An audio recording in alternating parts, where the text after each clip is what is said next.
Then it became clear that we might get up to 100 Republicans just a few days ago.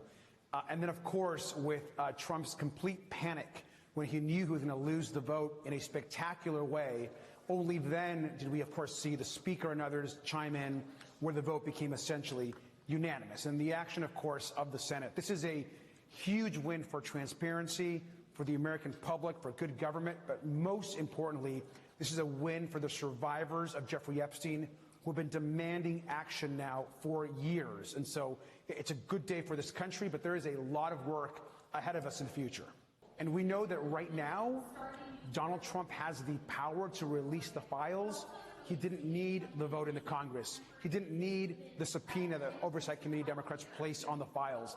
Yet he continues to deny justice and closure and some sense of being able to move forward for these women and their families. And so this is an important moment right now where there's progress being made, but there's a lot of work ahead of us on the financial documents, on ensuring the files are released by the DOJ, on Pam Bondi being held accountable for her actions.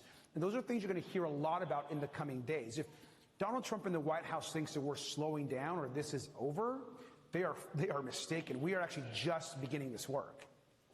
What does it even mean that Trump has ordered an investigation into Democrats? If you're investigating the deceased sex offender, don't you start with the known criminals, Epstein and Maxwell? That would be himself. I mean, what do you understand the U.S. Attorney in the Southern District of New York, Jay Clayton, to have undertaken?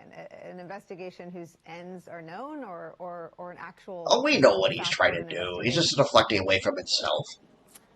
NICOLLE, this is a really good question. I want to actually make something really clear. I've heard some discussion on your network and others about the difference between, for example, the discharge petition that Congress voted on almost unanimously and the subpoena that's in place, that the Oversight Committee put in place.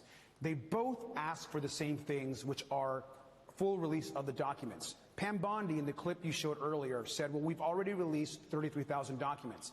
That's because Oversight Democrats force a subpoena that's currently still in place for all of the documents, and she was responding to that subpoena. Now, we know that those documents were essentially already available to the public, so it was just a smokescreen. They didn't release the important ones. Our subpoena. The discharge petition and the law in front of the president is another way of getting the documents. But here's where this investigation you're discussing is important.